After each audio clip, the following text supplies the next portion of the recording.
កំណត់ត្រាប្រវត្តិសាស្ត្រនឹងត្រូវបានចាប់ទុកនៅឯដែនដីកម្ពុជាក្រមបងប្អូន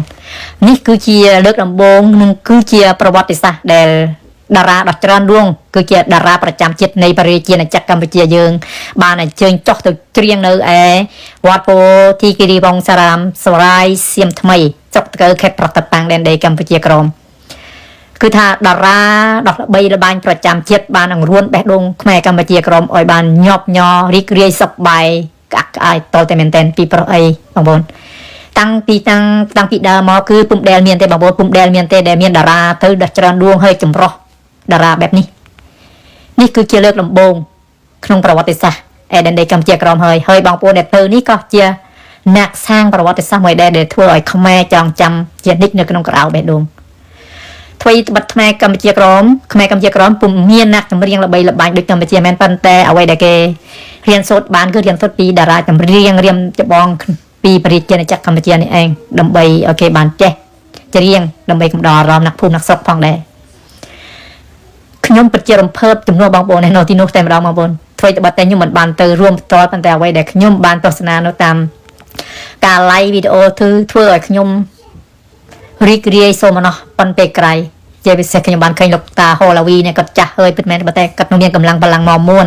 ទៅកំដរអារម្មណ៍បងប្អូនដល់ឯដែនដីកម្ពុជាក្រមហើយគាត់ក៏បាននិយាយផងដែរថានេះគឺជាលើកដំបូងរបស់គាត់ក្នុងប្រវត្តិសាស្ត្រហើយតារាជាច្រើនទៀតក៏បានសម្ដែងអារម្មណ៍ដូចនេះដែរ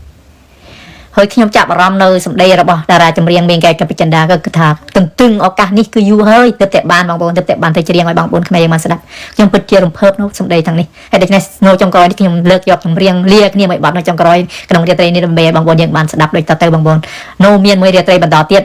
ហើយដូច្នេះសូមបងប្អូនរងចាំស្ដាប់រាត្រីបន្តពីនេះគឺថាមានបទពិរោះប្របន្តទៀតបងប្អូនសូមរីករាយកំសាន្តដូចតទៅដល់ភ្នំពេញទុំពេញមិនបងមកនឹកសំផងសម្រងចោជួបគ្នាលំងបែកដូរទាំងពីរមិនបានដល់ទីបំផុតនៃស្នេហ៍អរគុណណាស់អរគុណពុកម៉ែបងប្អូនគឺដោយសារពេលវេលារបស់យើងបានបញ្ចប់សង្ឃឹមថាថ្ងៃស្អែកពុកម៉ែបងប្អូនទាំងអស់គ្នាជួបជាមួយគ្នាបានដងទៀតបាទគុណនឹងគោរពលាទៅបាទទូក្រុមពេញបាទអរគុណហើយក៏សូមថ្លែងអំណរគុណដល់អាយដាមប្អូនដែលជាទីប្រឹក្សាផ្ទាល់របស់សម្ដេចអគ្គមហាសេនាបតីដេជោហ៊ុនសែនសម្ដេចកតេព្រឹទ្ធថ្ងៃនេះខ្ញុំក៏ណារំភើបមែនទែនហើយជាលើកទី20ជាងហើយបានមកដល់ទីនេះប៉ុន្តែវត្តនេះគឺថាលើកទី1បាទបើនិយាយពីខេត្តប្រវិញលើកទី20 30ហើយចឹងអរគុណបងប្អូននៅតែពេញបេះដូងរបស់បងប្អូនដដែលអរគុណច្រើននិងក៏សូមជូនពរទៅដល់ពុកម៉ែបងប្អូនបាទជួបតែសេចក្តីសុខសេចក្តីចម្រើនគ្រប់ក្រុមគ្រួសារទាំងអស់គ្នាឥឡូវនេះយើងនៅសល់មកបទ2បទទៀតបាទសូមអញ្ជើញស្រីអស់ហើយអស់ហើយរឿងសោកស្ដាយនេះអស់លីងបងកូនពៅនៅសល់តែមកបត់ហ្នឹងទេអស់ហើយដល់ម៉ោងហើយសុំទោសណាបាទព្រះអង្គលោកឲ្យបិទហើយពីព្រោះម៉ោងកំណត់របស់គេត្រូវតែបញ្ឈប់ត្រឹមតែម៉ោង11អរគុណអូយបងអូនសម្លាញ់អរគុណច្រើនបាទអត្តរេកសម្លេងមាសចាហើយសន្យានឹងវិលមកជួបវិញបាទថ្ងៃស្អែកខ្ញុំនឹងព្រៀនបត់មុនគេឡើងជើងមុនគេហើយមានបត់ឆ្លងឆ្លើយជាមួយអ្នកនេះមិនពិចារណាបន្តទៀតបាទចាហ្នឹងហើយពេញចិត្តទេ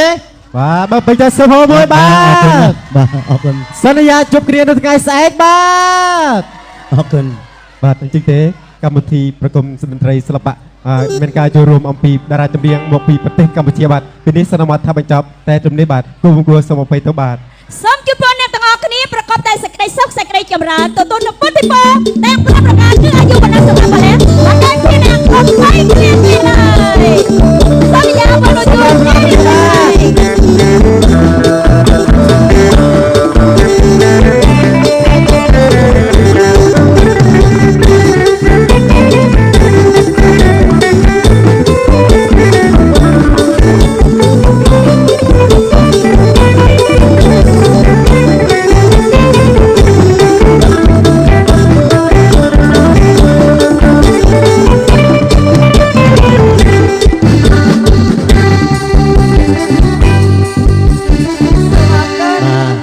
សូមអរគុណបាទ ជួនពរបាទធ្វើដំណើរតាមផ្លូវមានសេចក្តីសុខសេចក្តីចម្រើនទាំងអស់គ្នាបាទអរគុណច្រើន បាទសូមអរគុណបាទរាត្រីសួស្តីបាទ